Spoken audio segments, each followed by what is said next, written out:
Ang buhay mag-asawa parang pagmamaneho lang.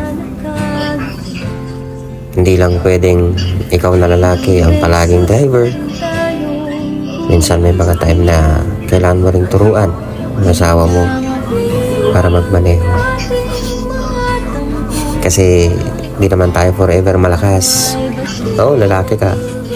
Ikaw yung haligi ng tahanan. At siya naman yung ilaw. Pero paano kapag may pagkakataon nahihina ang ating haligi?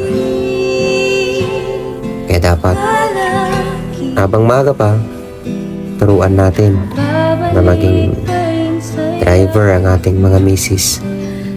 Kasi sa buhay natin, hindi natin alam kung kailan tayo mawawala.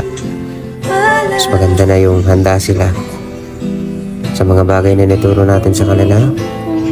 Papasalamat